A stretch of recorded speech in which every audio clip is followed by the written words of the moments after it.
میں گناہ چھوڑنا چاہتا ہوں لیکن مجھ سے گناہ چھوڑ ہی نہیں جا رہے۔ ابراہیم ابن ادم کہتے ہیں کہ ٹھیک ہے میں تمہیں ایڈوائس تو کرتا ہوں، اور اگر جو چیزیں میں تمہیں بتاؤں وہ تم کر سکتے ہو پھر میں تمہیں نہیں روکوں گا گناہوں سے، تم گناہ کنٹینیو کرو۔ کہتے ہیں کہ اگر تم گناہ کرنا ہی چاہتے ہو تو ایسی جگہ میں جا کے گناہ کرو جہاں پہ تمہیں اللہ تعالیٰ نہیں دیکھ رہے، یعنی تعصی من حیث لا یراک۔ تو کہتا ہے یا شیخ ایسی تو کوئی جگہ ہی نہیں جہاں پہ مجھے اللہ تعالیٰ نہیں دیکھ رہے، پلیز ایڈوائز می۔ کہتے ہیں اذا اردت تعصی اللہ فلا تأکل من رزقہ، اگر تو گناہ کرنا ہی چاہتا ہے میں تجھے روکتا تو نہیں ہوں لیکن پھر اس کے دیے ہوئے رزق سے مت کھا، please try to find something else. شیخ سبحان اللہ، ایسا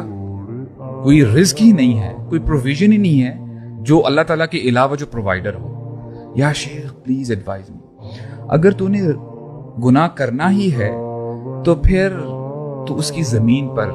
نہ رہ، کوئی اور زمین دیکھ وہاں پہ جا کے گناہ کر لے۔ یہ بندہ پھر سرپرائز ہو جاتا ہے، اور پھر ابراہیم ابن ادم کہتے ہیں کہ دیکھ تو رہ اس کی زمین پہ رہا ہے، اس کا دیا ہوا کھا رہا ہے اور تو چھپ نہیں سکتا اس سے، تو پھر تو گناہ کیوں کر رہا ہے؟ تو کہتا ہے یا شیخ پلیز ایڈوائز می مور، کہتا ہے کہ اگر تو نے گناہ کرنا ہی ہے تو کرتا رہے، اور اگر تیری انڈرسٹینڈنگ بن سکتی ہے ملک الموت کے ساتھ جب وہ آئے تیری روح قبض کرنے کے لیے، تو اس کو تو بس یہ کہہ دے کہ پلیز ذرا تھوڑا سا ذرا رک جا، میں ذرا وضو کر لوں، نماز پڑھ لوں، توبہ استغفار کر لوں، تب میری روح قبض کر۔ اگر تیری انڈرسٹینڈنگ ہو سکتی ہے تب تو چل اور اپنے گناہ کو کنٹینیو کر۔